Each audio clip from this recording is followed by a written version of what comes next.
What's going on, everybody? It's your boy, Danny the Bull, back with a live stream. This is a fun one to talk about because it's crypto and we all love talking about future, prices and where things could be headed. And anytime, we get together and we talk about OMI, a question I always get is, what do I think the price will be next cycle? So I want to talk about the price potential of OMI, and it's going to be real talk. They're going to be, a lot of people don't talk about, like the non-bull case scenarios. If it's one thing that I learned from the last couple of years, it's that you need to be prepared for anything, right? And you need to be prepared for something unexpected to happen. And so I'm going to talk about different possibilities, different price points that I think OMI can hit. I'll give you guys the reasons behind that and what I'm thinking overall. I'll also talk about some possible potential 100x coins that I've been DCAing, and this has been my focus recently. Now that I've spent a good amount of months DCAing into my main bags and stacking, Bitcoin, Ethereum, some layer ones, OMI. My focus now is on small caps, micro caps that have the potential to, 50x, 100x, 200x in the next cycle, because, those are the ones that can make you rich, but they're also the ones that are very risky, right? So I'm creating a basket of them, and I just started adding some. I'll go over the ones that I like, why I like them, and maybe you guys can give me some of your insights about what you like. I'll also at the end get back into Veve and talk about some news. We got the Funko drop coming out tomorrow and some other stuff. I had a little bit of a tech delay, so I'm still pulling up my things here. Bear with me. The Mac that I usually stream on my computer, my screen wasn't working for some reason, but so I'm on my older Mac right now. Let's see who we got up in here. We got Wes in here for some $5 OMI in 2025. We got SoCal. He's second. Everyone knows about the secret Iron Man drop. Yeah, that's not, I think that's like a glitch on the, so on the Veve app, there's a countdown for the Iron Man drop, but the drop is actually tomorrow. It's a physical drop, right? You get the paired mint number, the NFT version of it. I don't know what's going on with the app. There is a countdown. Dino, exchanges. Yes, hopefully exchanges come, and I think they will come in the next bull run, and it factors into my thinking. Justin wants OMI to go lower. So do I, but it looks like the market, October is kind of in effect right now, and we'll talk about that a bit. But I would love the opportunity to just continue to stack and buy. I have not been sitting on my hands throughout this, downtrend. And a lot of people are waiting on the sidelines for Bitcoin to drop below $20,000 again. I'm not one of those people. I never try to time a bottom. And I view this whole time as an accumulation period. Prices may go lower. I'll continue to DCA. And my goal is to just stack as much as I can before the next run. All right, so we'll see where things go. Caro in the house, what's good? We got Chago in the house, what's up? I'm going to get to my 100x list in after I talk about OMI. So let's, first of all, if you've been paying attention, you saw that yesterday there was a bit of craziness in the markets.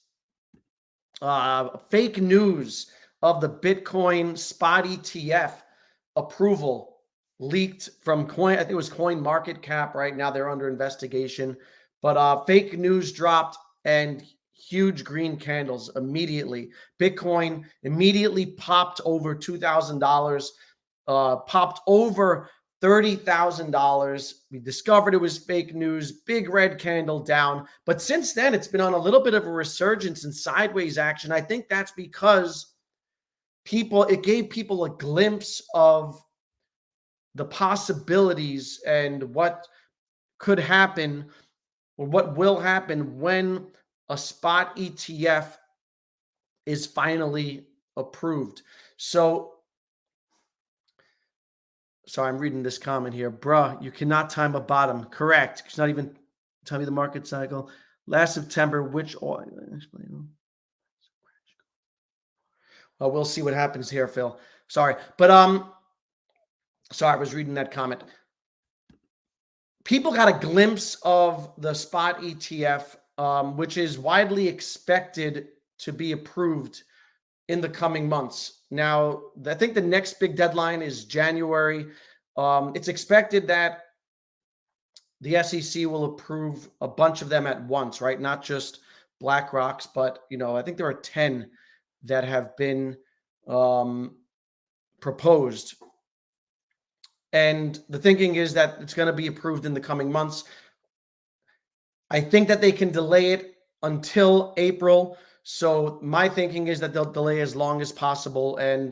But most people expect a Bitcoin spot ETF to get approved. And if you're familiar with, what happened with the gold market cap after the ETFs were approved, gold really took off.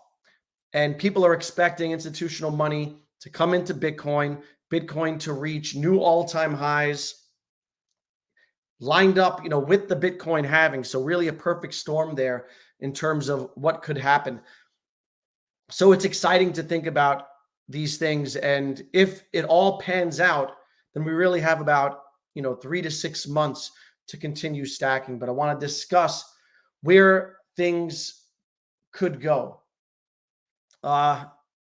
Michael says people calling for $5 are bananas. I completely agree with Michael. So where to start? I'm going to start with, sorry guys, I'm a little discombobulated today because of my my computer situation. So when you think about projecting forward with crypto, every cycle has brought new highs and more money flooding into the system. We now have the potential of institutional money flooding into the system. Combine that with possible regulatory clarity, right? With the Ripple case going mostly in Ripple's direction. And if Coinbase wins their case, it's all speculative, of course, but you could also get positive regulatory clarity. We have the potential for the total market cap of this space to really go to between $6 to $9 trillion. If you look at the last 3 cycles, in 2013, the total market cap of the entire space was just $14 billion. Most of that was tied up in Bitcoin, $11 billion market cap for Bitcoin. Fast forward to the next cycle, 2017, and the whole space did a 54x. Bitcoin went from $11 billion market cap to a $320 billion market cap. Ethereum came on the scene, went to a $69 billion market cap. So there was a huge growth. Now, as the cycles move on and as years go on, you're going to see some diminishing returns in terms of multiples, right? And so in the last cycle, from 2017 to 2021, the space went from $760 billion to $3 trillion in total market cap. A third of that, half of that in Bitcoin and Ethereum, right? $1 trillion for Bitcoin, $500 billion for Ethereum. That was approximately a 4x from the previous cycle. So this next cycle is around the corner. And if, history repeats itself, the halving does what it's supposed to do, the spot ETF gets approved, and we have, and of course the macro agrees, right? You have the potential for this whole market cap to get to $6 to $9 trillion, right? Which would be about 2 to 2.5 times what it is now. That's just a figure I'm throwing out there, which, considering that there have been diminishing multiples, right? Because the higher, the bigger the total market cap, the more money you need flooding in to get those multiples. So that's why you get those diminishing returns. But that's a lot of money. And what we're going to see is not only, Bitcoin hitting new all-time highs and Ethereum hitting new all-time highs.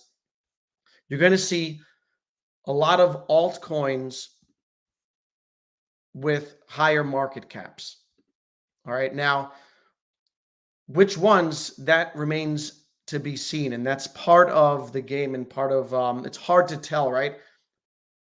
Where does Omi fall within that? And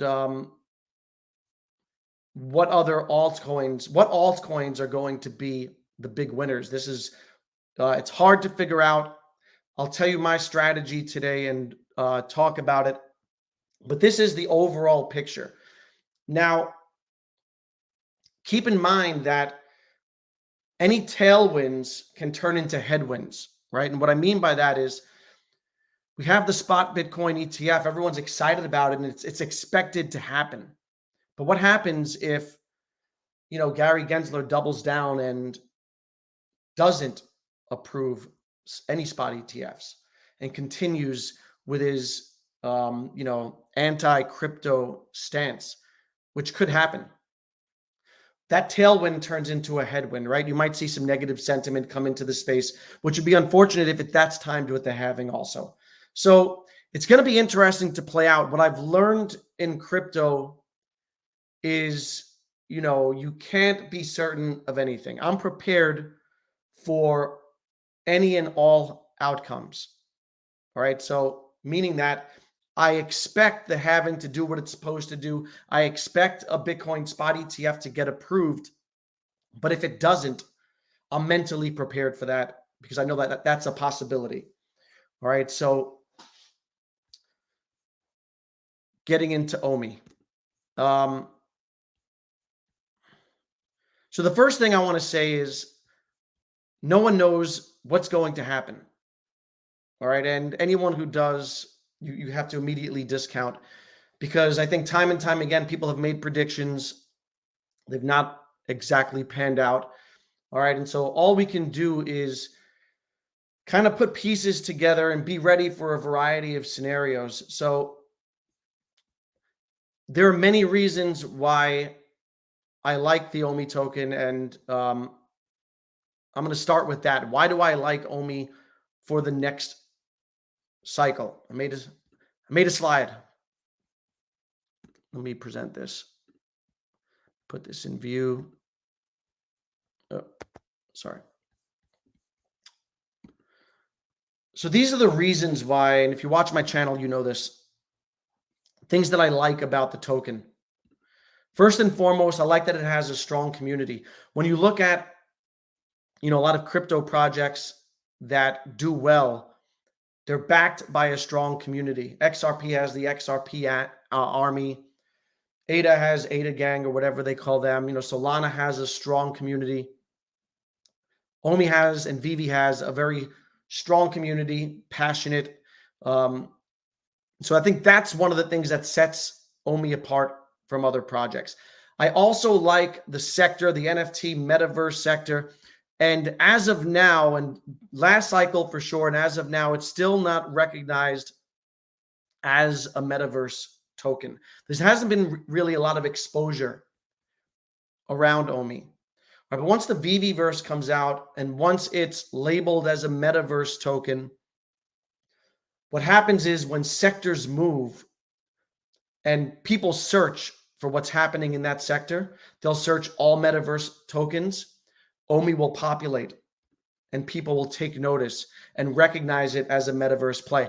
So that's why I like the sector that it's in, NFTs, metaverses. They're far from done. I think they had a big pump last cycle. I think that they could do well again next cycle. Of course, there are the partnerships, Disney, Marvel. We know all about them. You can add Funko to the list, the fashion Louboutin to the list.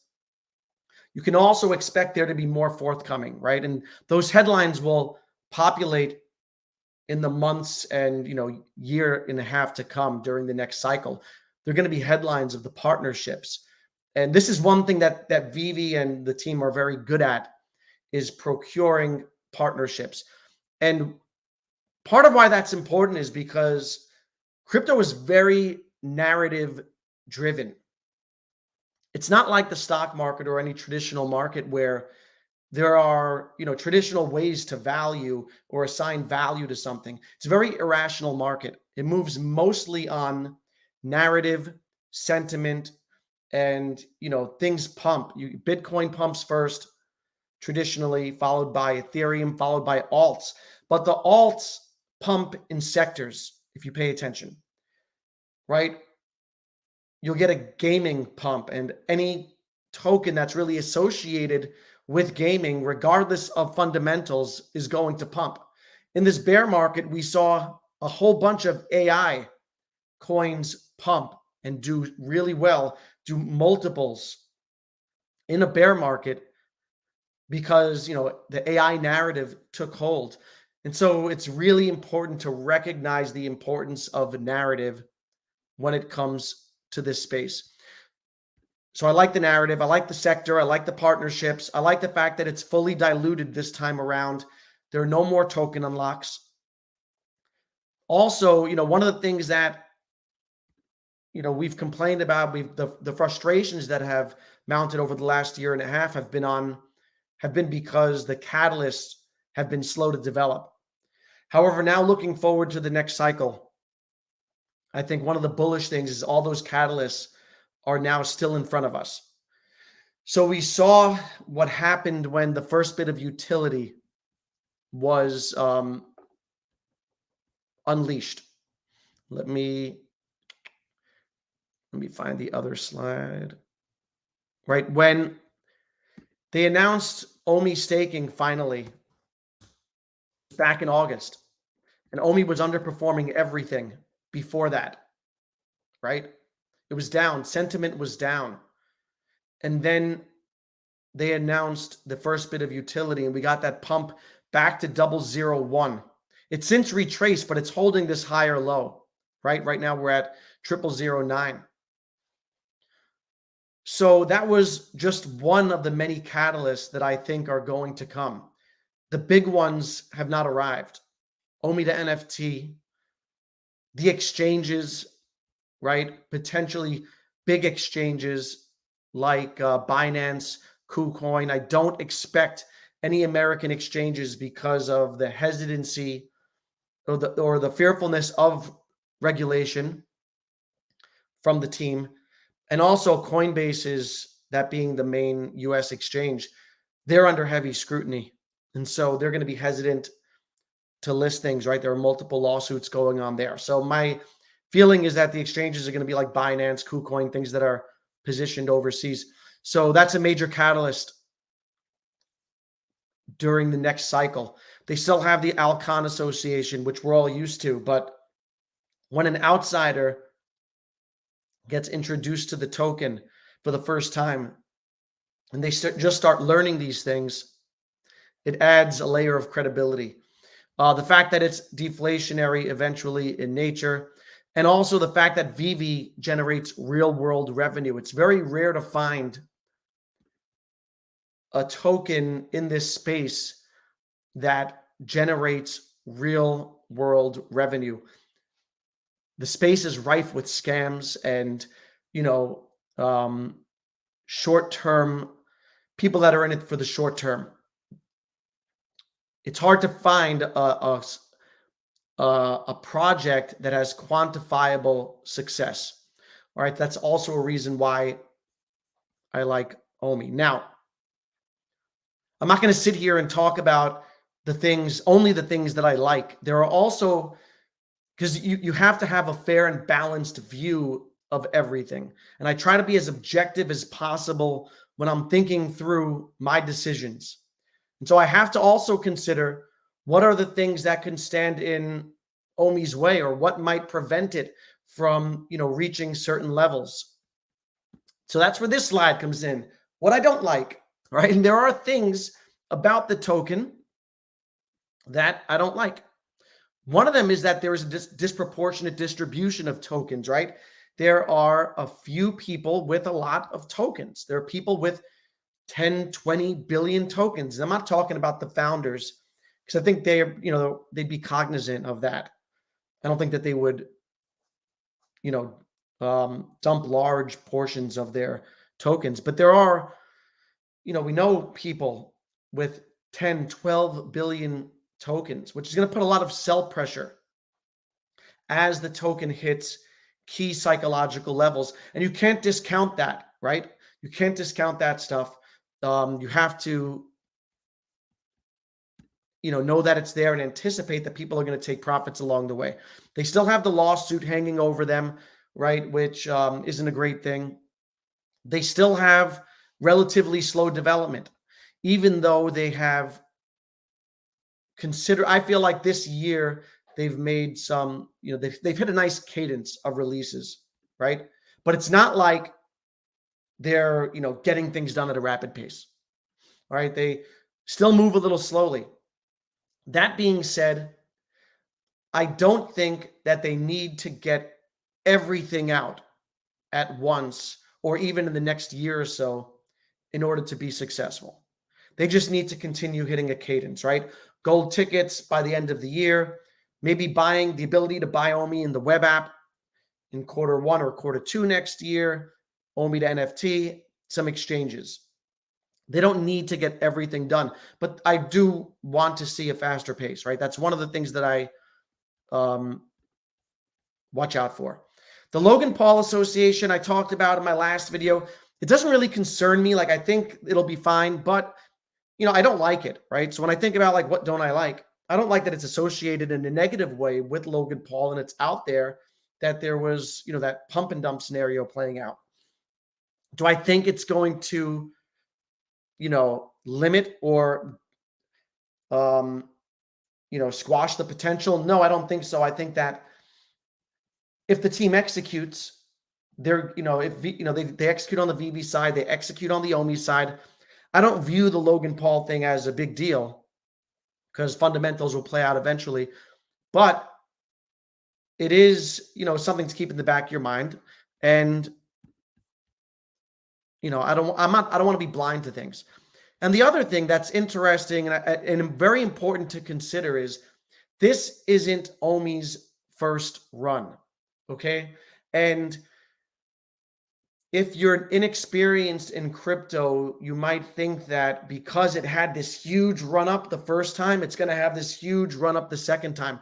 But that's really not how it works. And traditionally, your first run is your biggest run in terms of multiples. And most coins don't reach a new all-time high. And I feel like not enough people, talk about that. We have to be prepared for one eventuality, being that Omi doesn't reach a new all-time high of, I believe it was like, 1 1/3 cents. I didn't think Omi would go down to 0009.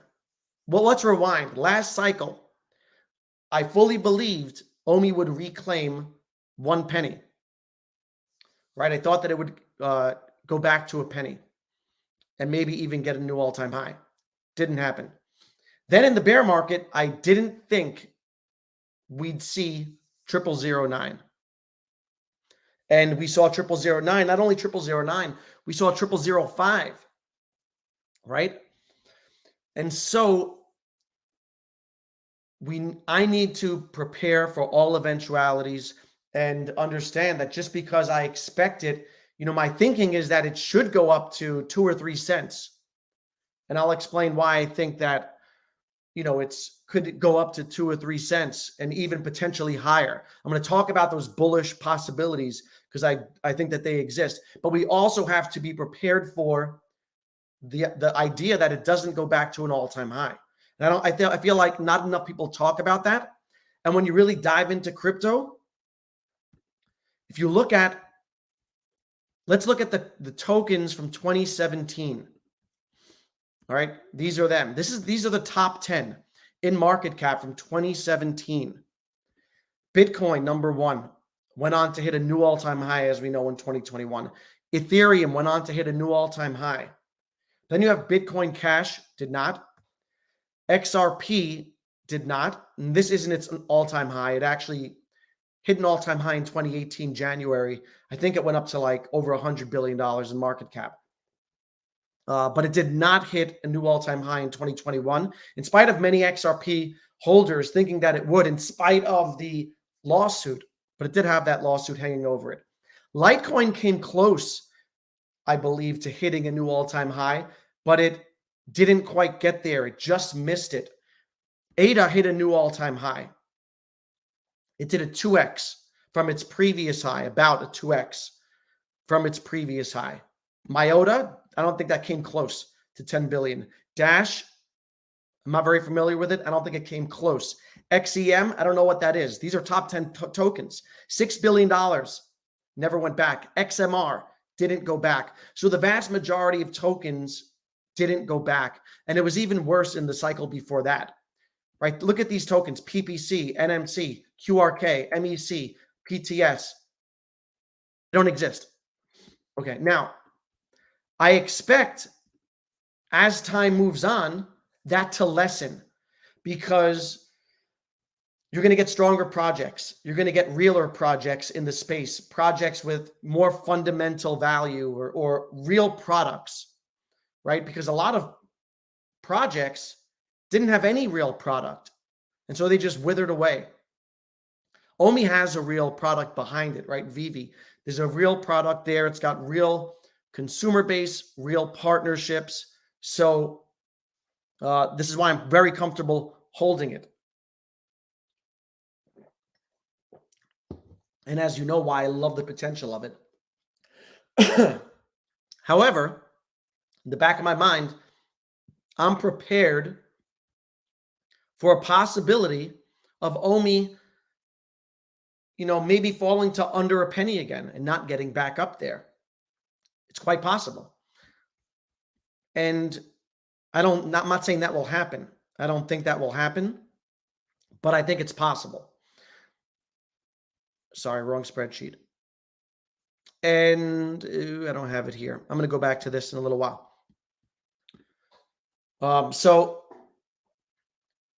I just need to prepare myself for that part, right? For that possibility that it's like other coins. It does well, but doesn't get to a new all-time high. Now, if Omi got to a penny, that would be almost a 20x from the bottom, right? 0005 to 1 penny, I believe, is a 30x.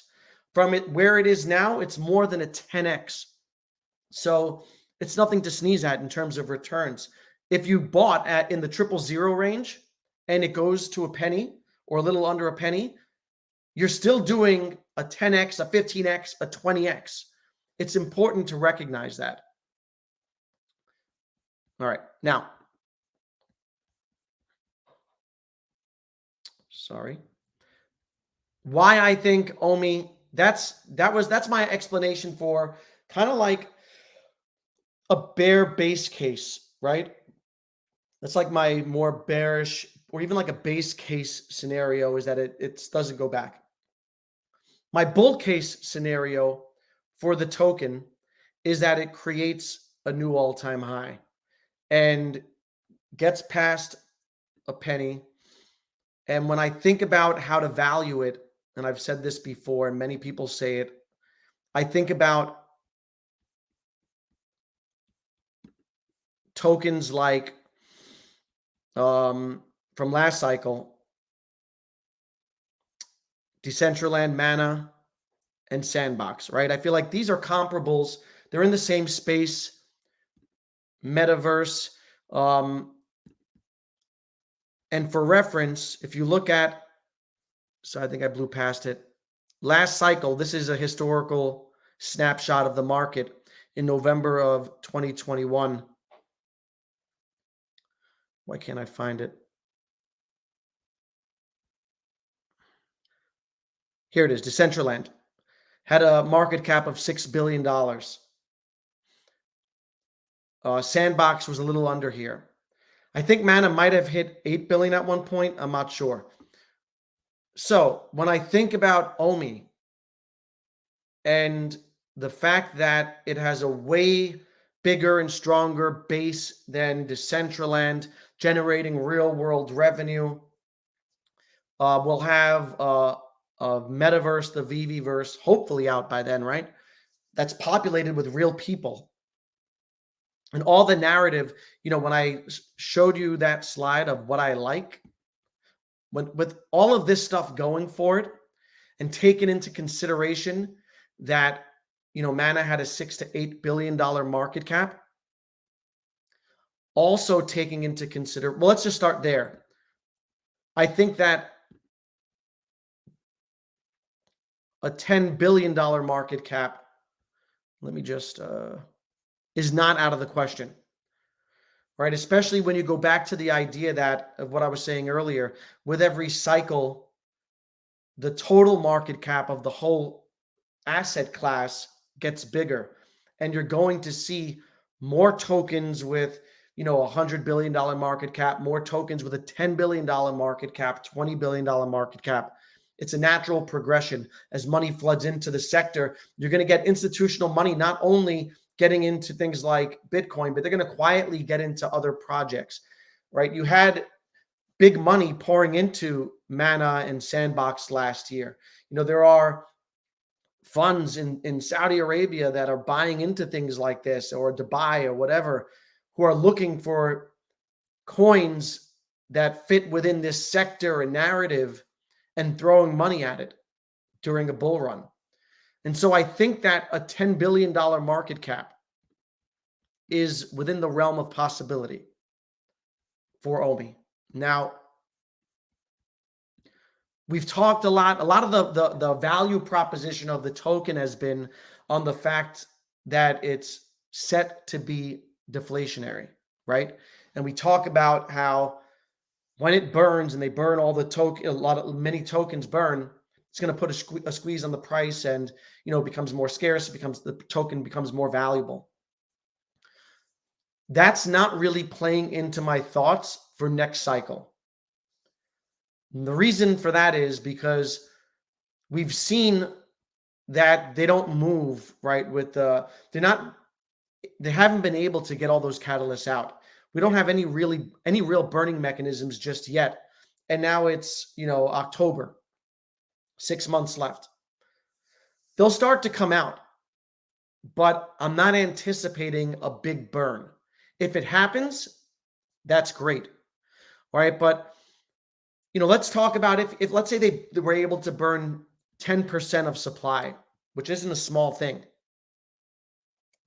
And I've showed this chart before.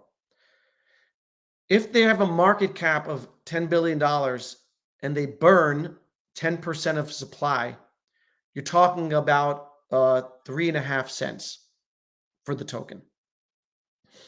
For me, that is a bullish outcome. I think we need to be, I guess, careful in terms of people talk about, 3 cents as a base case, or as like, the lowest that it's going to be once the bull run, like the least possible scenario, not the least possible price, right, at its height next run. I think that's a bullish scenario. That would be a new all-time high, which is rare for alts. $10 billion market cap is not small. 3.5 cents. I think it could go higher potentially, right? I think potentially if Veve picks up new users, you have to remember that there's going to be marketing. We're seeing marketing now. We get more marketing and more eyes on the token with the narrative that I played out. Again, going back to this strong community in the metaverse sector, identified and classified as a metaverse token with their partnerships, of which there will be more of. The fact that it's fully diluted, all those positive things. I think it's within the realm of possibility that you can get a $15 billion market cap. And that would put it at about 5 cents. 5 cents fully diluted, 5.5 cents with a 10% a token burn. Anything more than that, $20 billion market cap, I would say is a stretch, but it's crypto, and crypto's irrational, right? So if you told me, if you asked me, is it possible that Omi gets to a $20 billion market cap? Stranger things have happened, right? And considering all the things that I said before, I think it's within the realm of possibility. Is it likely? I don't think it's likely, right? I think it's a smaller percentage of chance of happening. That would put it at 6 to 7 cents, right? If you want to get to 10 cents, a lot of people have a 10-cent target. You would really have to get closer to like a $30 billion market cap, which would be a bit high. And if you look at, let's look at last cycle.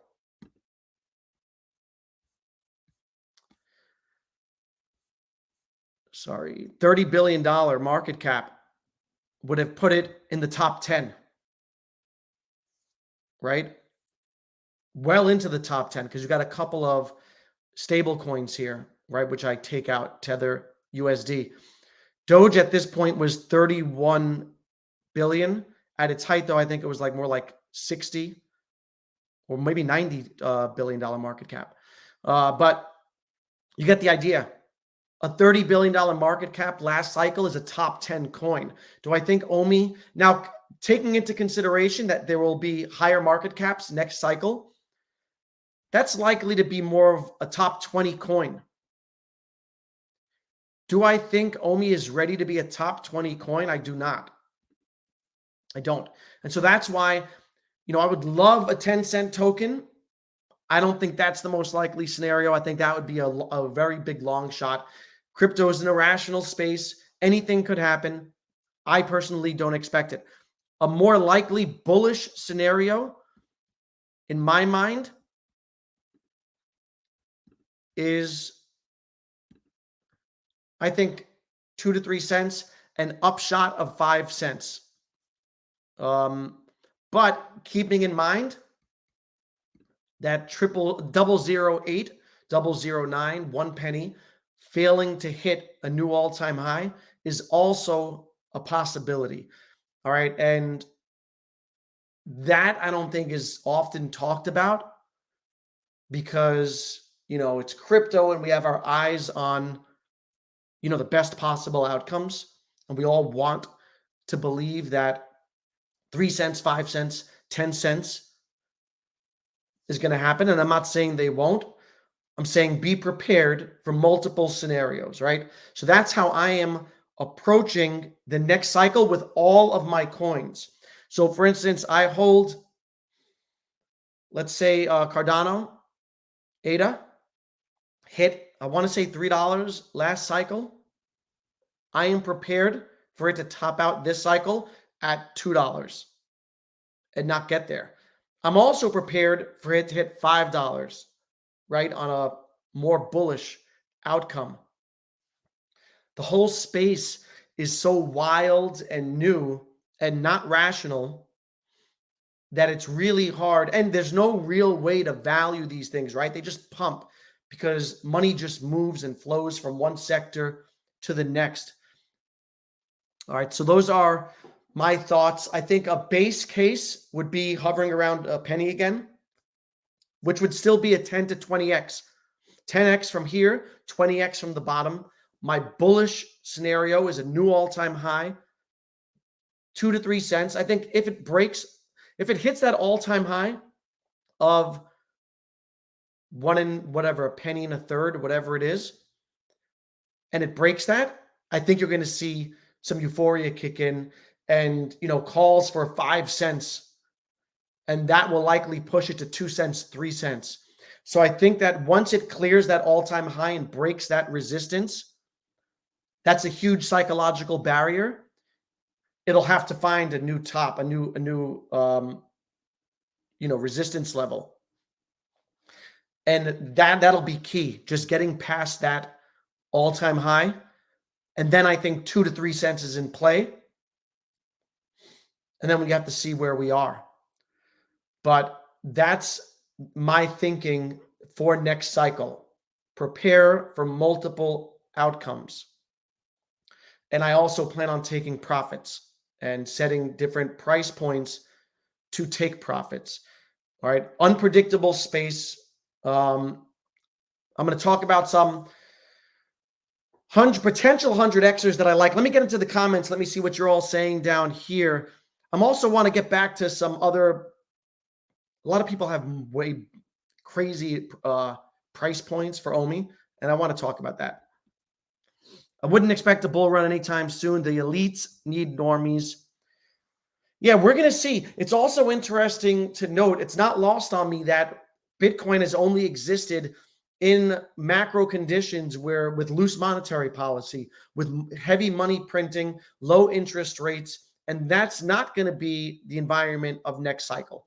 So it's going to be interesting, and we shouldn't have any ideas set in stone. And like I said, be prepared for multiple eventualities. Let's pray for a few more dips, 100%. Which will rocket first? I believe OMI goes first, and then money flows into collectibles. So that's my belief. I think there's going to be arbitrage between OMI and Veve. I think that the crypto market takes off. People are going to have a lot of money in OMI. So, which brings me to this. Even if we don't get, let's say a base case scenario, which is really a bear case scenario to many, right? I think it would be kind of bearish that if it didn't go to 1 cent, that'd be kind of bearish, right? Even at 008, if you have 20 million OMI, which a lot of people I know have, that's $160,000. If you have 10 million OMI, that's $80,000. It's a lot of money. If it got to a penny and a half, right, which is back to the all-time high, a little over, very possible. And you have 10 million, it's 150K. 20 million, 300K. And so I think that if that happens, people are going to sell their OMI into Veve. And that's where like OMI to NFT comes in, right? They'll be able to buy, hopefully by then, Veve collectibles with OMI, and there'll be arbitrage between the two. So my thinking is OMI first, then Veve. Neither will go up for 6 months without catalyst. We'll see. What's up, Slavs in the house? What's up, Chente? Haven't been following Veve as closely as I was last year, but it was great to see some of the team. Yes, sir. Last cycle was depressed with SBF selling. Yep. A lot of really crazy things happened and it's funny how resilient the whole space has been with all the craziness that's happened over the last 6 months or so. Bitcoin holding up. Yeah, it does look positive. I think that people have gotten a taste of the spot ETF and are accumulating. Stream is giving me 2021 vibes. And I think it's important. Part of the reason why I wanted to do this was you need to have your eyes on the future and remember what you're building towards and for and plan. And that's why I like to anticipate where I think things can go so I can plan accordingly. When these spot ETFs get approved, do you expect it to have a significant trickle? Yes, absolutely. I do. I think everything will follow. I think everything will pump when the Bitcoin ETF approves. When the Bitcoin ETF gets approved, then you're going to get an ETH futures ETF likely to happen, right? Then you're going to get talk of an ETH ETF. I think that the whole market will move. So yes, I think that to go back to, where is it? This chart here, I think if Bitcoin goes, if the ETF gets approved, I can see Bitcoin going to $2 trillion, right? At least $1.5 trillion, $2 trillion, which would put it at about 130, 140K. I can see Ethereum at $1 trillion, which would be at 10K ETH. And then I think you're going to see the layer ones are going to take a percentage of that Ethereum market. So people look at comparables in this space. And when they look at Ethereum's valued at $1 trillion, they'll look at another blockchain, let's say Solana or ADA, Avalanche, and they'll say, well, this should be valued at 10% or 20% of Ethereum. And so it's going to drag everything up. The layer ones, layer twos, etc. Let me get through this chat quick before I move on to this other stuff. I want to see what you guys are saying down here. I watch Bitcoin, ETH, and OMI price on the daily, and I don't see a correlation between price of those and OMI. OMI seems to have its own catalyst. Yes. So that's a good point. That's because OMI is relatively unknown. OMI exists within this community, it seems, and it's not on any major exchanges. There's not a lot of, it doesn't get traded on big exchanges. Doesn't have as much correlation, it seems, right? Both, there are days when the whole market's down and OMI is up for some reason, and vice versa. I think that changes when OMI has more recognition, when it's on major exchanges and people actually know about it. I think you'll see more correlation between it and the market, but we'll see. I really believe the OMI token price is based on community members. For now, I would agree. I agree with that until we get a ETF. I mean, an exchange for OMI. Danny, thanks for being the voice of reason. Too much crazy talk everywhere. Yeah, thanks. And sometimes I'm like, man, I feel bearish saying these things, but I think it's really realistic to think about the fact that, the expected outcome might not be the outcome that happens. And a lot of people talk about crazy price points for OMI. They talk about 30 cents, 20 cents. For OMI to be 30 cents, you're talking about $100 billion market cap. $100 billion market cap. In history, so far, short history, there have been maybe 4 or 5 tokens to hit that. Bitcoin, Ethereum, XRP, BNB. I'm not sure if Sol did it. Maybe 4 tokens. And that was Bitcoin, the king of everything. Ethereum, BNB, Binance, and XRP, right? Which is a big narrative, right? Money settlement, changing the whole banking system. OMI's not going to $100 billion market cap anytime soon. And so OMI's not going to 30 cents next cycle. And it's dangerous to think that it is, in my opinion, because what's going to happen is, I believe OMI's going to pump. The whole market's going to pump, right? That's the expectation. And when it does, we're going to be having live streams. We're going to be watching it. There's going to be a lot of positive energy flowing and euphoria kicking in. And it's hard to sell when that happens. And when OMI goes, so I said, when OMI goes to, if it hits a new all-time high, if it hits its all-time high and breaks through it, there are going to be talks of 5 cents. Right? Let's say it hits 2, 3 cents. Let's say it hits 5 cents. There's going to be talk of it going to the moon and 10 cents and 20 cents. And if the narrative, or if people are saying it's going to 30 cents, it's going to 50 cents, you're going to be waiting for that. And you're going to get dumped on because you're not going to sell. And we see this play out all the time. We saw it. A perfect example of that was Dogecoin last cycle. Everyone was certain it was going to $1 because of Elon, because of Saturday Night Live. And it didn't. Everyone was certain we'd see a six-figure Bitcoin last year, and we had the double top. And we thought we were getting $100,000 Bitcoin, and we didn't. And so I think it's kind of dangerous to even think that we're going to 30 cents, because once that euphoria kicks in, you're going to have that expectation, and it's going to be hard to sell. And then what you don't want is to hold on the way down, right? So it's just important, I think, to have realistic expectations, but also to understand different possible outcomes, right? I think it's quite possible we hit a new all-time high and go 2 to 3 cents. Also think it's possible that we fall just short of that. And I'm prepared for both outcomes. I'm prepared for 5 cents each, and I hope that's what happens. I hope 10 cent happens, right? But we have to be realistic.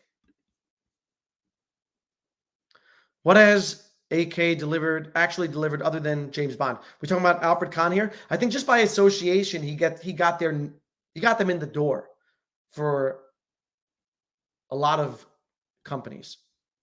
Circulating supply needs to come down. Have they implemented? No, there haven't been any burning mechanisms just yet. I believe the tickets coming out will be the first. And again, maybe, I guess, and when I think about how could I be wrong, right? Let's talk about token burns. That's another way to move the price up. They would have to burn a substantial amount of tokens even to get to 30 cents, to get to those crazy numbers.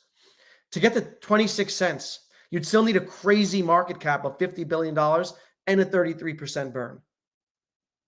At a $20 billion market cap, which is, I think, beyond where it will go, but still within kind of reason. Like, I think it could wick to 20 billion or get there.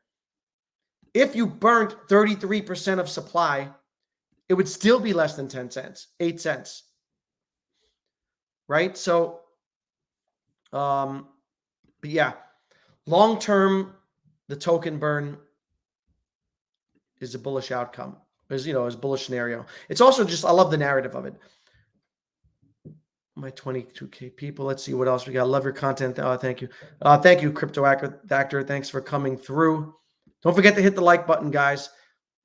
Yeah, too many tokens. 300 billion tokens is what it is. Give or take.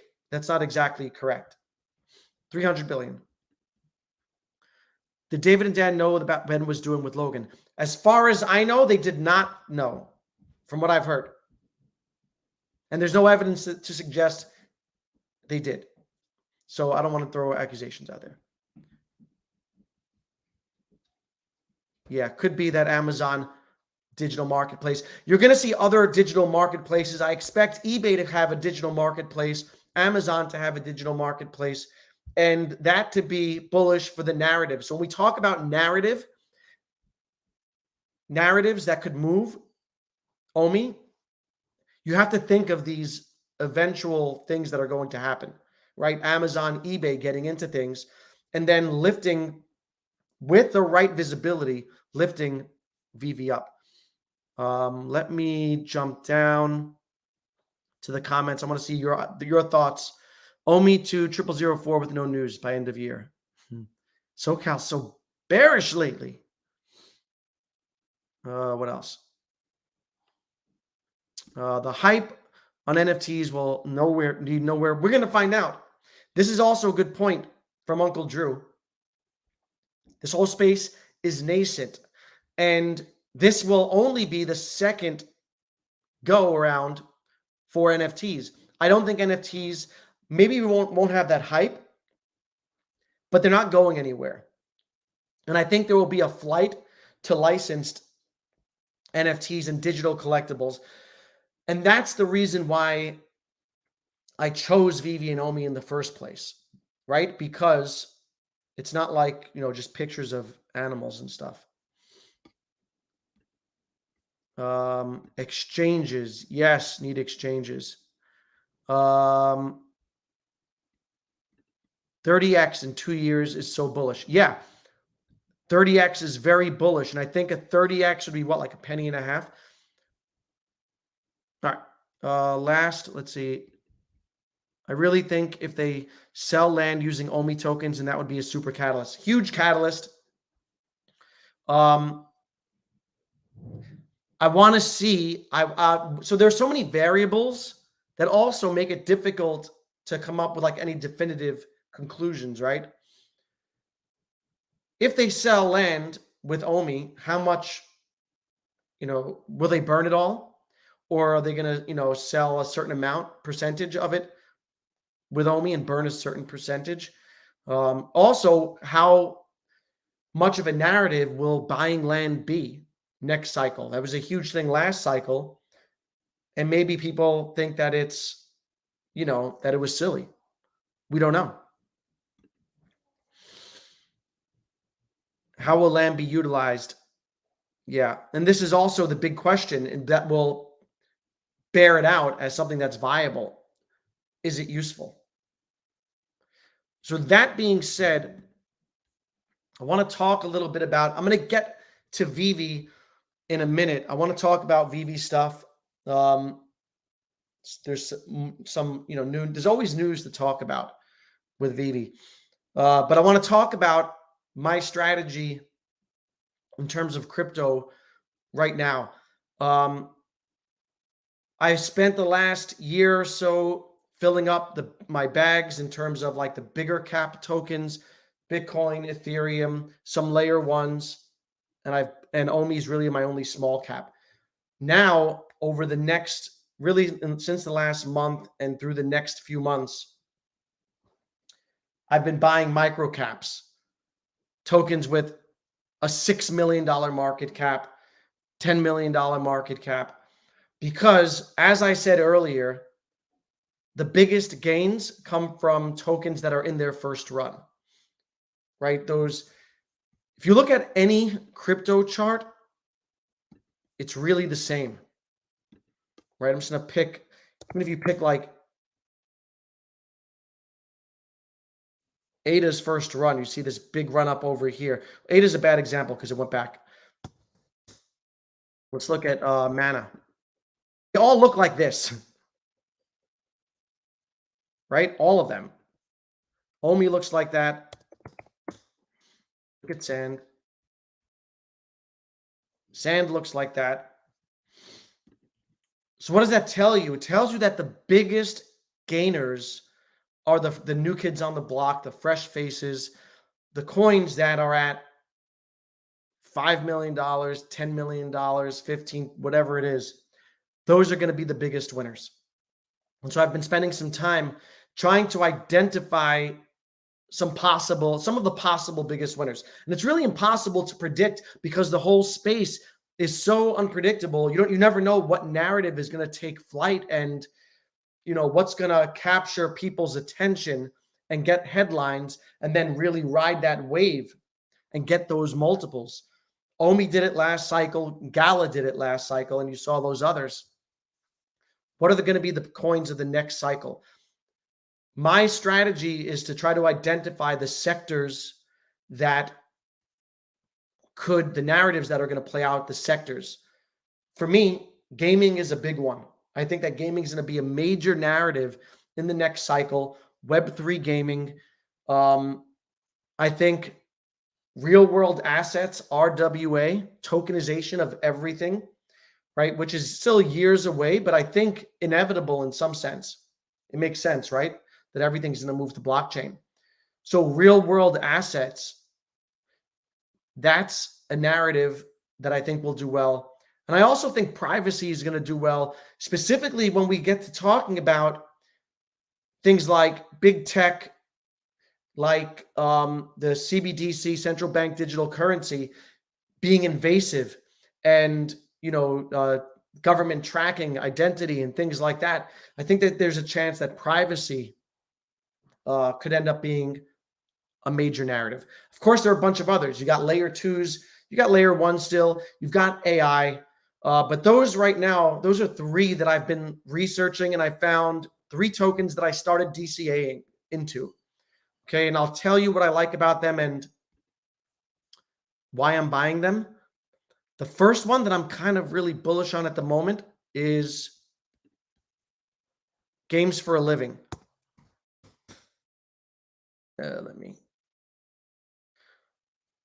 So games for a living is, I think it actually went on a run. And I thought I was sharing my screen. Games for a living is obviously a Web3 gaming play. It's, play to earn game. Now it's at a $25 million market cap. When I first started looking at it, it was at maybe $7 million. That was just a couple months ago. It's already done a 3 or 4x. But I think it's got a lot of upward, high potential. Why I like games for a living. So when I think about the gaming sector, I don't want to bet on one individual game winning. I want to bet on an ecosystem, right? So I like that this is an ecosystem. It fits perfectly in the narrative. And what I really like is the founders. Sorry, I want to pull this up for you. Maybe this is it about us. The team. So similar to how a lot of people were taken by Veve and Ecomi because of its association with Al Khan. Games for a Living boasts, I don't know how to pronounce his name, Manel Sort, as its CEO. And he is or was the vice president at King Barcelona. And King Barcelona is the leading mobile game manufacturer creator. So King, you're familiar with because they created Candy Crush, right? They created a bunch of games. Candy Crush is the one that comes to mind, but many more successful games. They were the most or are the most successful mobile game application. He was the vice president over there. Keep in mind, narratives are what's most important when it comes to crypto. Mana, Sandbox, they ran not because of their fundamental worth. They ran because of their association with the metaverse and with the backing that they had and partners with Animoca or whatever it is. And like Snoop Dogg was in Sandbox. Crypto is irrational. Narratives are important. I like the games for a living idea, play to earn. They have multiple games in development, and they have a CEO, a founder, who was vice president of the biggest mobile gaming app. But that's not all. If you look at their CSO, this guy, Trip Hawkins, the second guy, he is the founder of EA, EA Sports, right? It's in the game. He founded EA. He's a Harvard graduate. So these are two very, very successful people in the gaming industry. My belief or my bet is, and it's risky, right? It's very risky. These are very risky micro caps. The thing about these and why I'm creating a basket is some of them could go to zero and not make it, right? But their potential they have the potential for 100, 200 X's. I lost my train of thought. So think of that narrative, play to earn game, multiple games coming out, with those two guys leading the way. And it seems to have a lot of momentum behind it. Let me pull this up. If you look at the chart,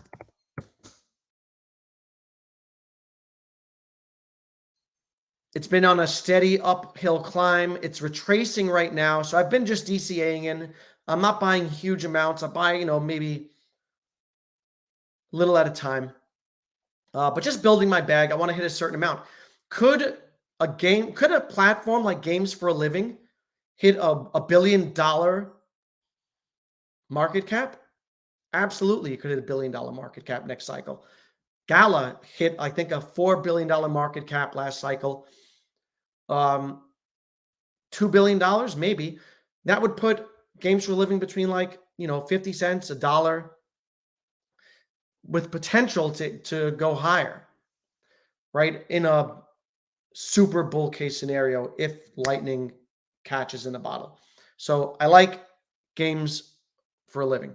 The second one that I like a lot, as much, these are my two biggest, the two that I like the most right now, is Mask, MASQ, not MASC.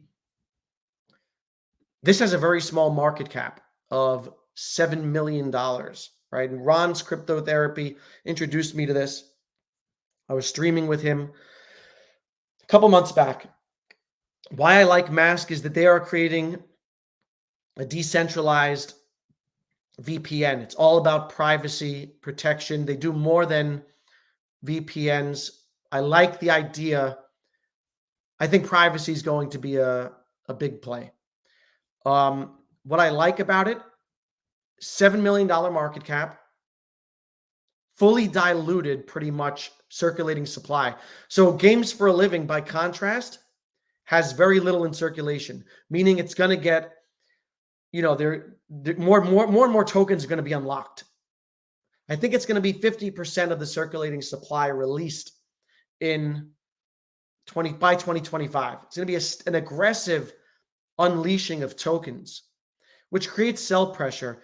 That sell pressure is eaten up in a massive bull run, but it creates eventually there'll be a lot of sell pressure. Mask is fully diluted circulating supply. They didn't do an ICO, right? They have so their web browser, their VPN just went into beta. It's a working product. They have utility already. At $7 million, that's a $7 million market cap. Do I think it can 10x? If it 10x, it would go to $70 million market cap. That's still a super micro cap. It can do a 30x and still have a smaller market cap than Omi. It can go 100x and still have less than $1 billion market cap. And I'm not saying that it will, but I'm just saying that's how these, if you look at last cycle, look at these tokens with those market caps. Ontology, never heard of it. Woo Network, never heard of it. IOST, Moon River, Serum, Winklink, Digibyte, Nano. I've heard of Nano. REN, Scale Network, $800 million market cap. Swissborg, almost an $800 million market cap. That's crazy, right? It's what happens in crypto and in bull markets. And that's why at this stage, that now that my bags are pretty much full, if Omi goes to 3 cents, which is a super bullish outcome, from here, what's the math? If someone could help me, what is that, like a 30x? 3 cents would be like a 30x from here, 60x from the bottom. Great outcome, right? But 30x from here. I'm looking to collect a basket of micro caps that could, do 100, 200x's. And I think that Mask is a candidate. The other one that I've been now adding is Rio Network, Rio. That's in the real world asset sector, RWA, tokenization of everything.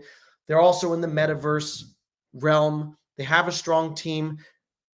So I really love, and I'm seeing a lot, if you pay attention to what people are talking about, they're talking about RWA, real world assets, as being a sector that they're watching. People were talking about AI months ago. I heard people talking about it, and then it pumped. So when people are talking about sectors, I'm paying attention. And this is just one of many. I don't know if this is the one that's going to win. It's not so it's not on its first run. The token was actually released in 2020. It had a huge run up last cycle. I'm going to pull this up.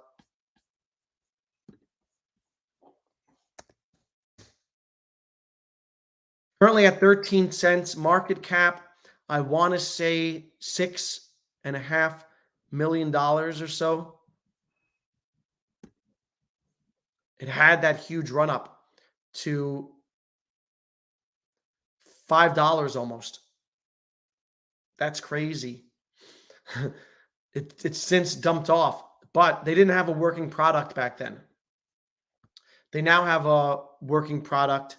The team has been building during the bear market, and it's catching eyes. So what I like about this, again, is the narrative. My very preliminary research into the team, the narrative, it hits metaverse, it hits real world assets. What I don't like about it is that it's in its second run coming up. And again, it's one of those, it's inflationary, right? In terms of circulating supply. So you've got to be careful about getting dumped on.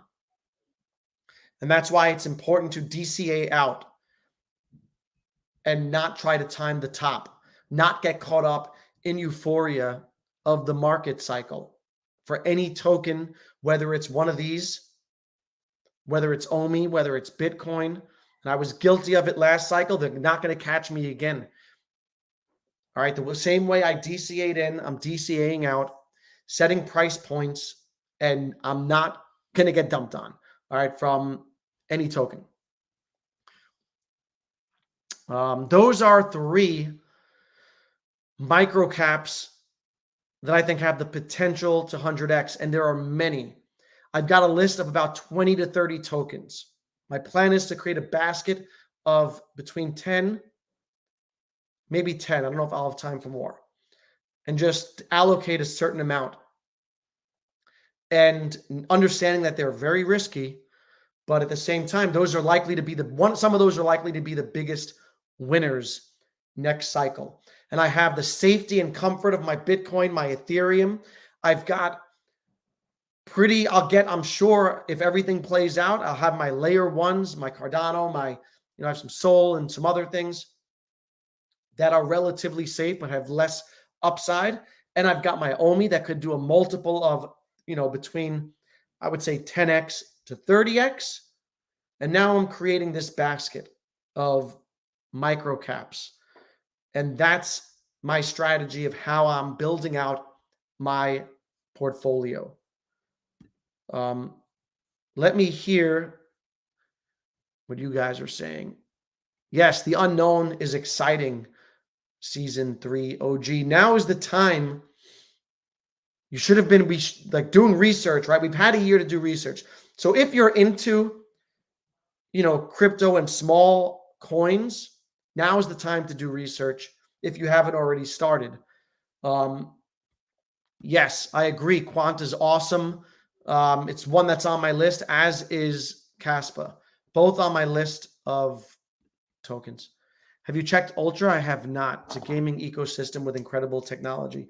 So I'm going to write that down and add it to my list. I have a list of gaming tokens that I'm looking at. I started with Games for a Living. I also have some Miria, which is very similar to Gala in the way that it's built out. Why I like Miria is because Gala has gotten absolutely crushed during this bear market in terms of the FUD around it. So 1, there was a token migration that went really bad. And 2, the founders are suing each other for like a lot of money. So that's like Dan and Dave suing each other and fighting. They're alleging that the other person stole Gala or whatever, like $100 million, what I don't know what it is. So when I think of, could Miria become the next Gala? It's possible. Miria also has an aggressive unleashing of tokens. I think they only have 4% or 5% of tokens in circulating supply. So that's one of the things to keep in the back of my mind when I'm purchasing, knowing that there are people going to dump on you, specifically in the gaming sector.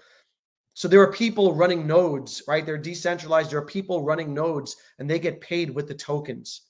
And so if you're running a node, you're earning a certain amount of tokens every day.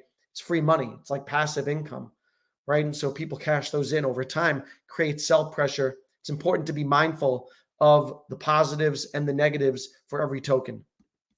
Agreed. Good choices, FA. Yeah, first appearance, good choices. Caspa. It's been running nonstop in this bear market, 100%. And Caspa is one that I'm looking into. So GFAL, Games for a Living, can be bought on MEXC, which is a small exchange. I have to use a VPN in New York to access it. I don't keep anything on there. I don't trust it. I don't trust any small exchange, but I bought some Games for a Living on there and I transferred it. I also, in MetaMask, you can swap. I think it's on Binance Smart Chain. So you have to use the Binance mainnet or whatever, but you can, but there, I believe Games for a Living is not on many exchanges, but check it out.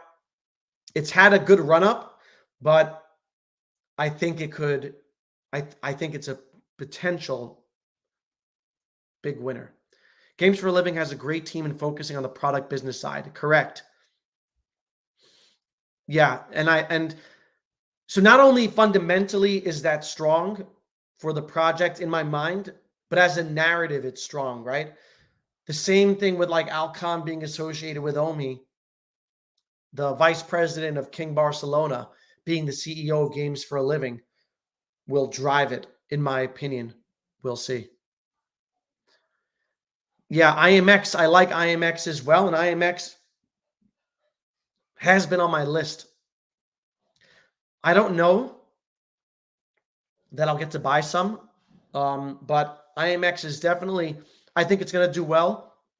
I love that it's a layer two, like that narrative, the layer twos, gaming. I think it'll do well once gaming pops because it's in that, it's an ecosystem. So I do like IMX. Kyle is very bullish on it. Mr. V in the house. What's good, Mr. V? Thank you. I'm going to have, so Veve Vantage got to come on here. I had the opportunity to meet them in person, and we're going to do a stream together at some point soon. I think people ought to be mindful that the research that many do starts on socials and ends with CMC. Often the comments are posted by the same people. Correct. Always do your own research, be careful, and be mindful of getting dumped on in a pump. If something runs up, I tend to leave it alone and not chase it because there's so many, especially with the micro caps, there's so many to choose from and we don't know what's going to happen. So it's absolutely great advice from Mr. V. Don't chase. Bitcoin. Yeah. Still stacking Bitcoin also. What's the best exchange to buy these from? All Things Strange. What's good? All Things Strange. So for game, I think for all three of them, they are available on MEXC, which is again a really small exchange, but you can swap on MetaMask also, which is a bit easier. Yeah. Mask token, MASQ, is on the Matic mainnet. It's a Matic token. Rio is a multi-chain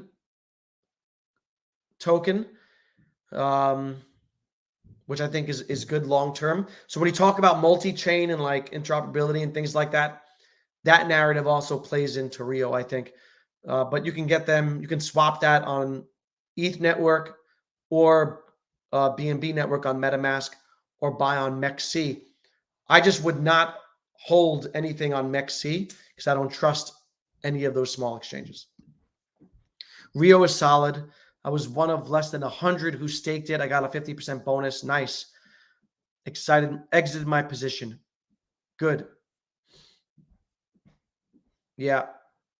There's been a lot of FUD around Rio lately now because of a token migration, but I think it's nothing serious from what I see. It's just people not understanding what's going on. Bitcoin is considered like a virtual gold. What if OMI is considered the universal asset for? Yeah, I don't think that OMI will be a universal asset. I think that's more likely to be like, things like ETH, ecosystem tokens. Um, but I think OMI can do very well next cycle, regardless. Thanks for the honest and realistic analysis. Now you and Patient Holler are the most realistic. Thanks. And it's hard sometimes to, you know, say that, oh, it's possible that OMI is not going to go back to an all-time high, because no one really talks about that. We all have, and we're all bullish on it, and I'm bullish on it also. My expectation that it's going to give me good returns, but I'm prepared for the possibility that it performs like other altcoins and doesn't go back to that all-time high. That first run was its biggest run, and who knows? You just have to be prepared and understand the space. You need to check out the gameplay of Compete and the Fusionist, which is releasing its ACE token. I'm going to write those down. Also, thanks. First appearance, FA.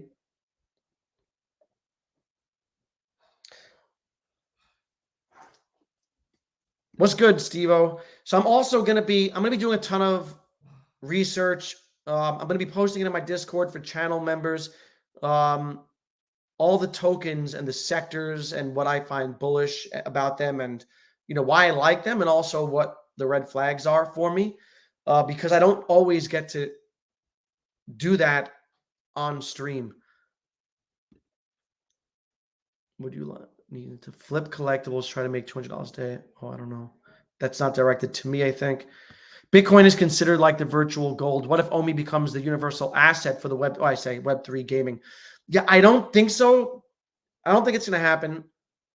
I think, one, Web3 is kind of, the Web3 world is kind of like doesn't love Veve and OMI, right? Because they don't really adhere to Web3 principles. It's more of like a Web 2.25.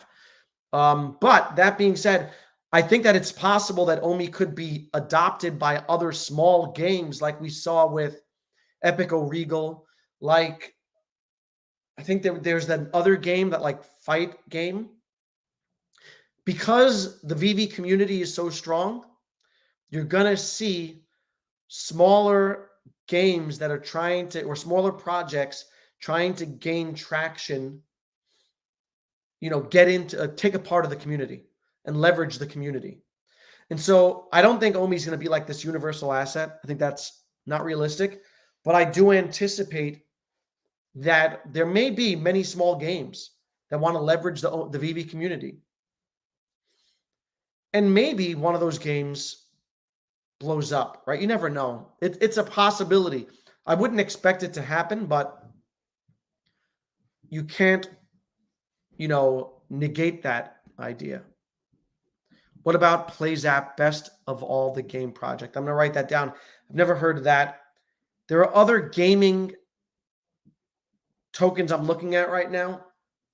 Nakamoto is one of them. I think Bull, but it's like 3ULL, is a super small micro cap. But I haven't heard of this one. But I think gaming is going to be a big one next cycle, guys. J. Co in the house. Are we talking about shit coins? We're talking about micro caps. Yeah. And you're right that so they are shit. Everything's a shit coin compared to Bitcoin and Ethereum, I would say. However, these are going to give you the biggest gains next cycle. So yes, we are talking about shit coins. Jayco. SoCal says OMI. So yes. And really, Bitcoin is king. And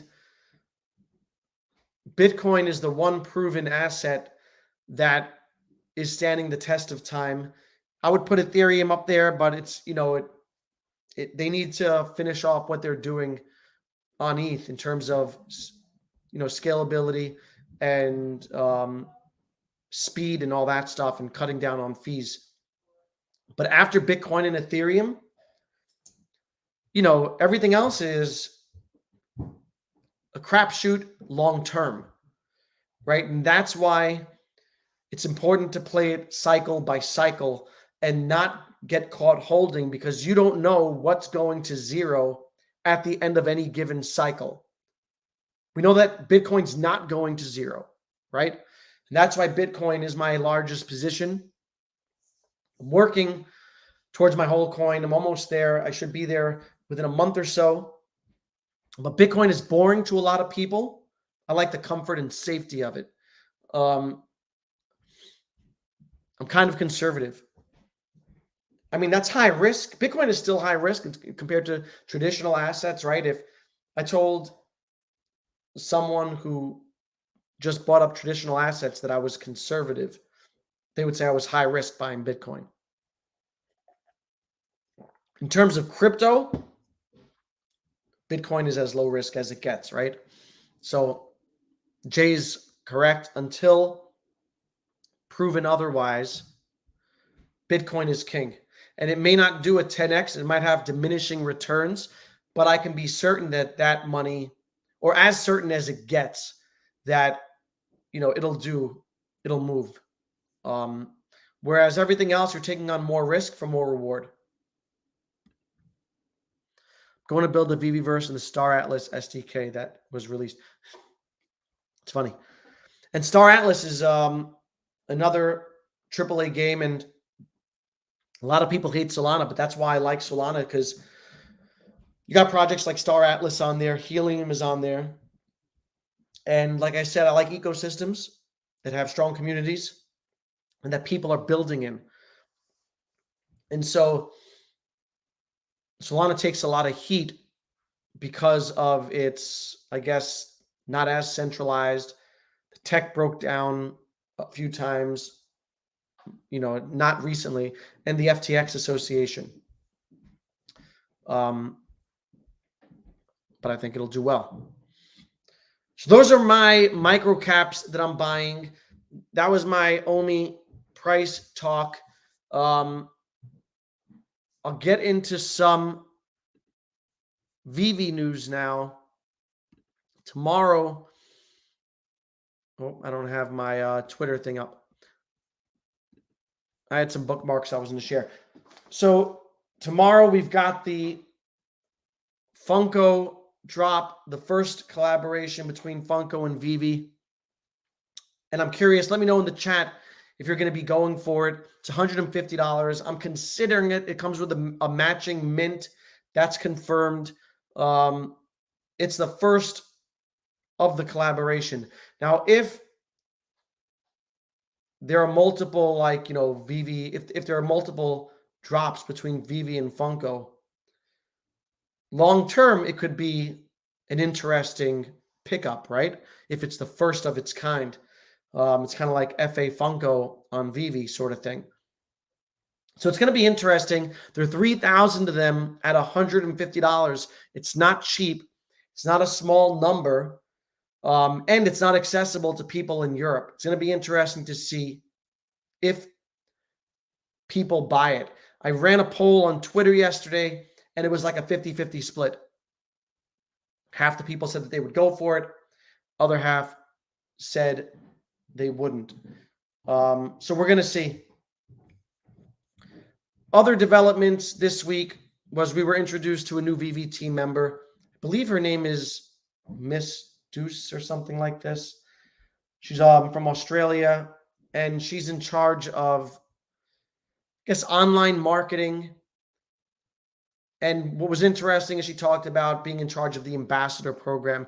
So that's something that a lot of people, that really they should have had that in play a year ago, but we're seeing them beef up their team and, add people in a bear market. And again, that's what I like to see. So it's another kind of positive catalyst. We see things like Yuga Labs cutting 50% of their staff in the bear market, right? Yuga Labs is ApeCoin and all that stuff. They cut 50% of staff, and Veve continues to add.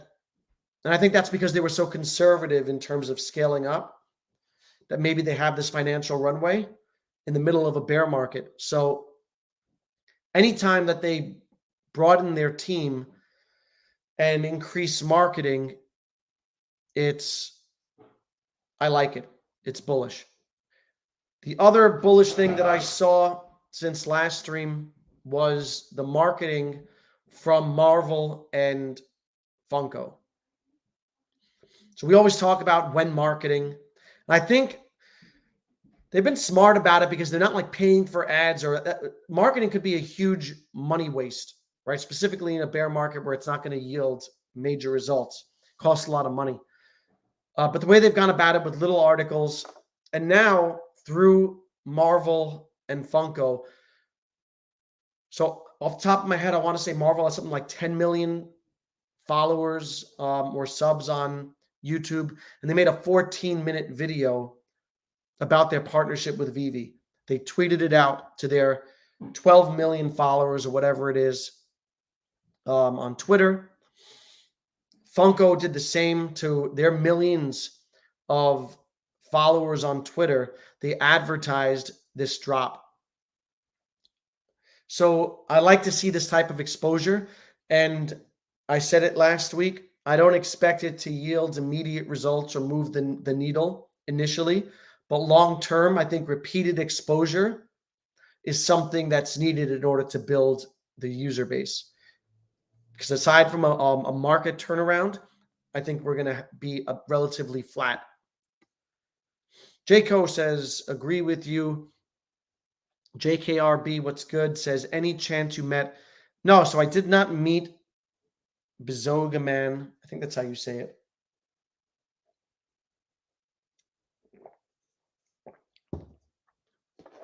I did not get to meet him. No one seems to know who he is. He's now the number one wallet. He overtook Dr. Profit in terms of number of collectibles on Veve. I forget what the number is, but it's a crazy amount. And he continues to buy. So I don't know who he is. Didn't get a chance to meet him. I did meet Dr. Profit out there, which was great to meet him and talk to him for a little while. And, met a bunch of community members. Oh, you were did I see you over there? Number 6 wallet. Nice. Did we meet, Jay? You didn't come say hi to me?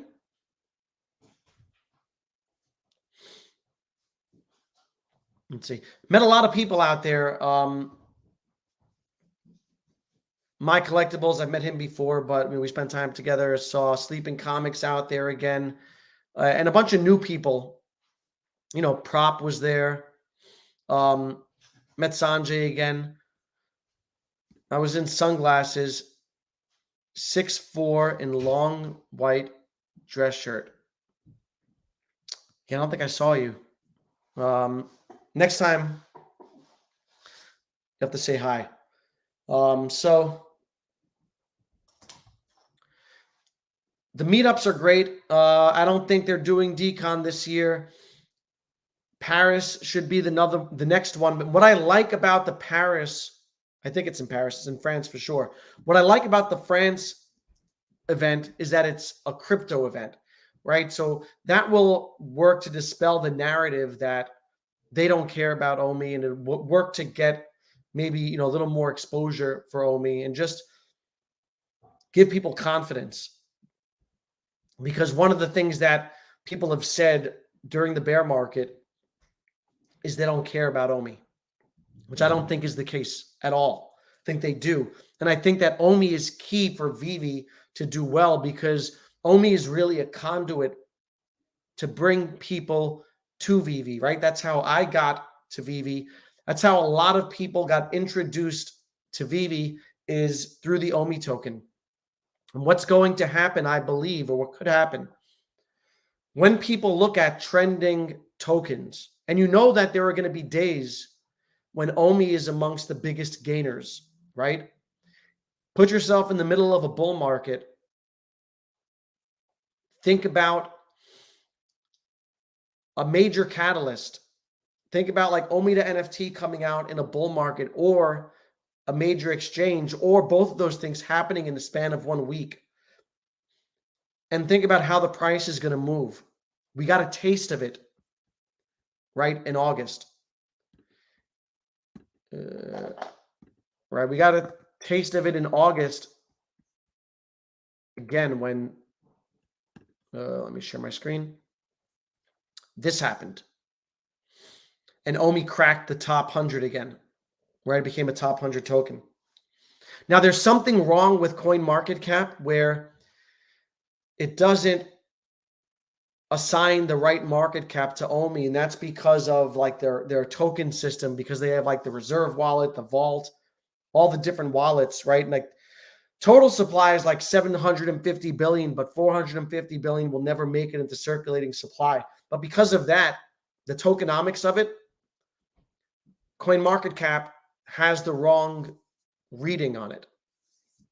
I'm hoping that gets fixed for next cycle, and that it reflects the reality of the market cap.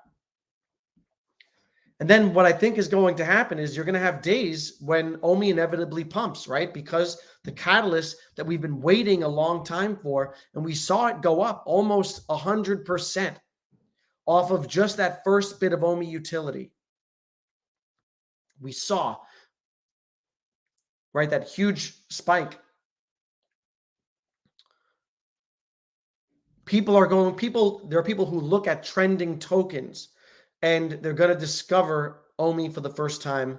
By proxy, they discover Veve, right? That's why that's one of the reasons Omi is important to Veve, is that it's a conduit to the platform. And I do think there's going to be arbitrage between the two.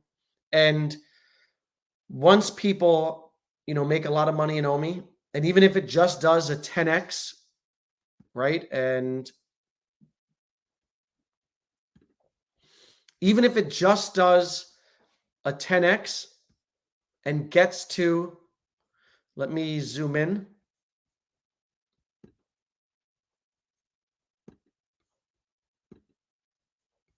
Double zero 18, 008. Think about how much money some of these people are going to have who've been accumulating, right? You have 100 million Omi, and we know that there are many who have 100 million Omi.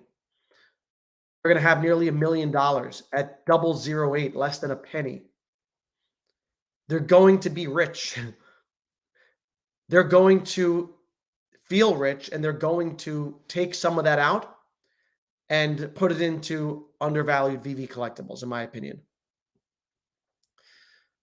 We saw it, people who were ETH rich last cycle, people who got rich off of Ethereum, bought it for 120 bucks, and it went to $4,000, and they had 100 ETH.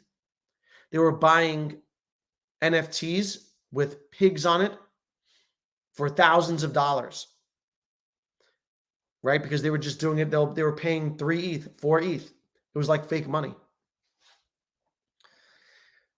That's kind of like a bull case scenario for Veve.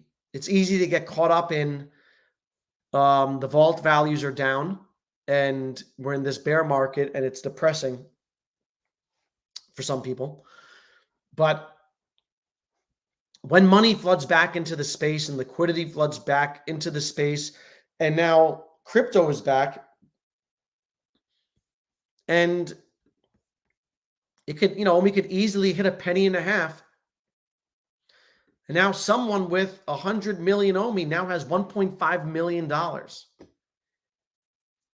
And they love Veve, and they love the community, and they love the Veveverse is out, and they always wanted the partner statue. And now it's 1 million Omi, and they have, not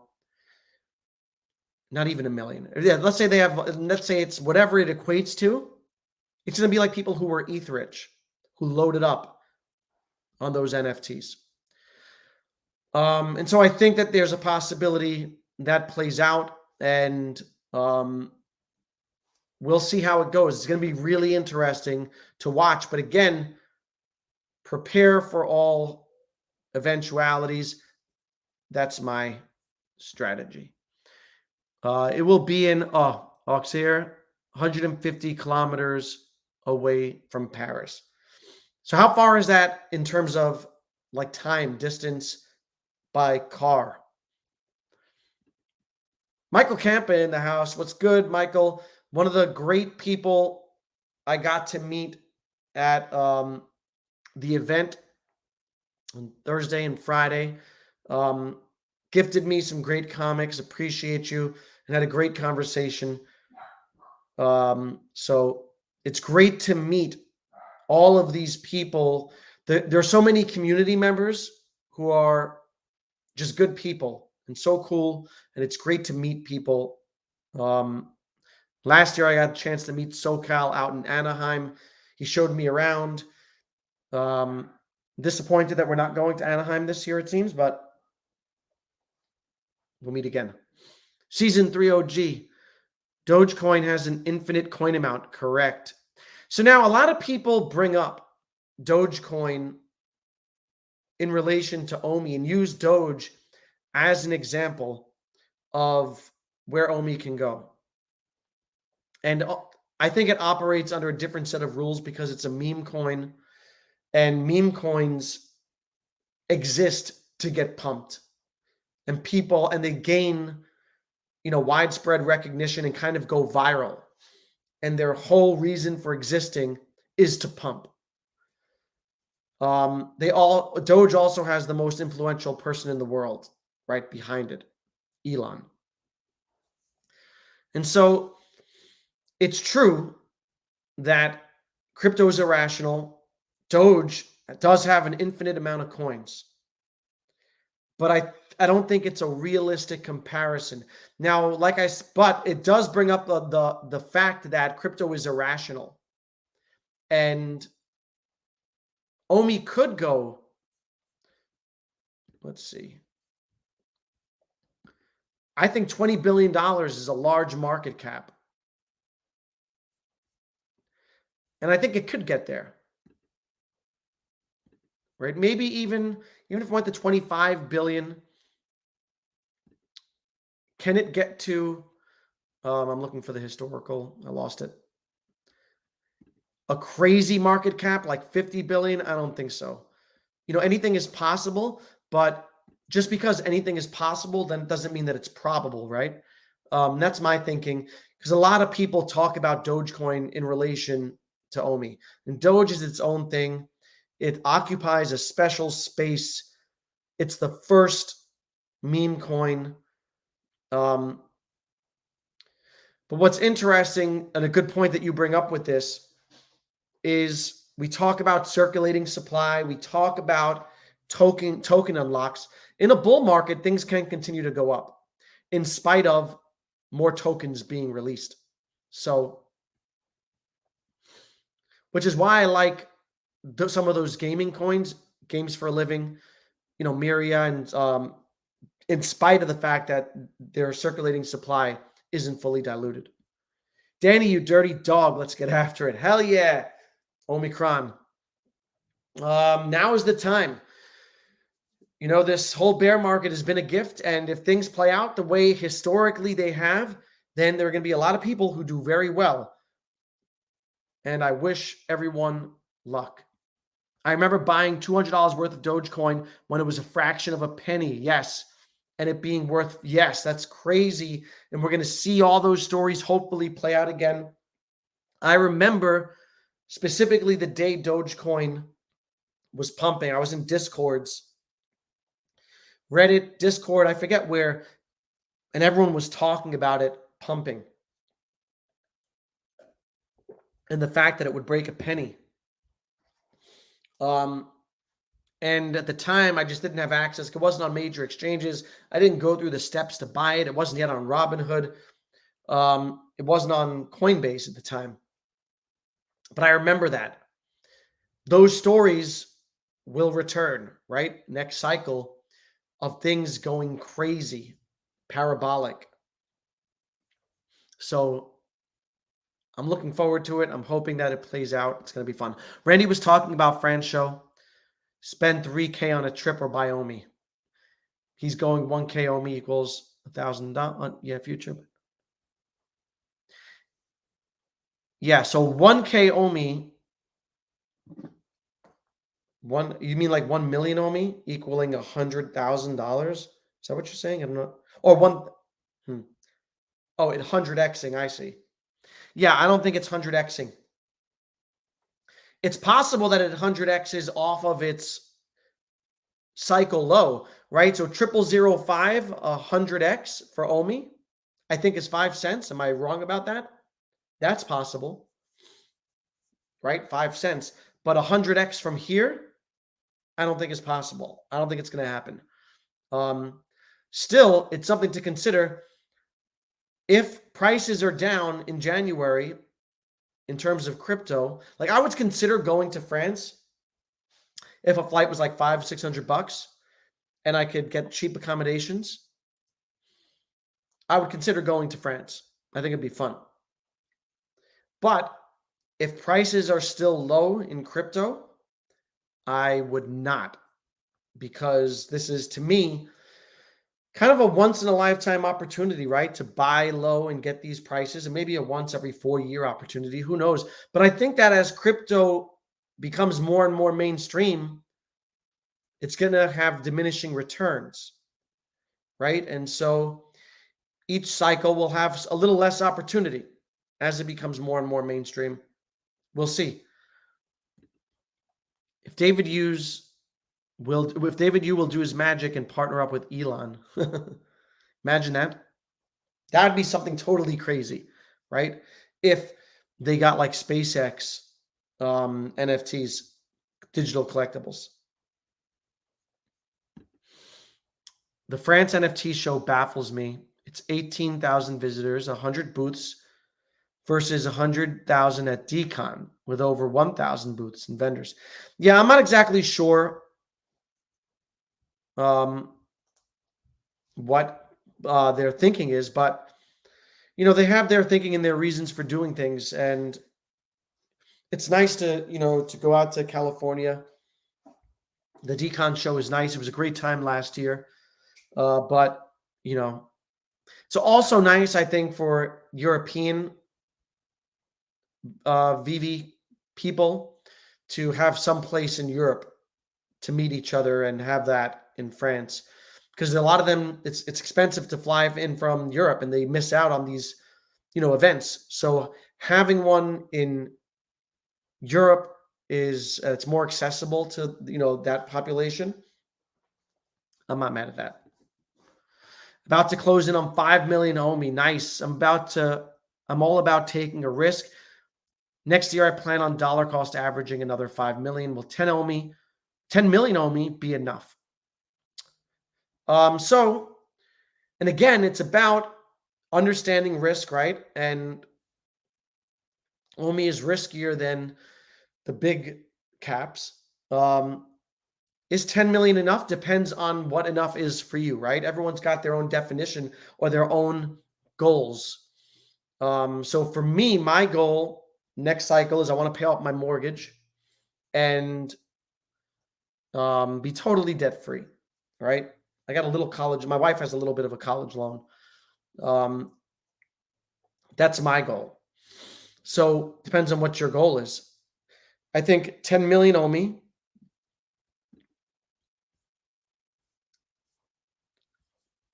If it hits, if it goes back to all-time high, 10 million Omi is $150,000.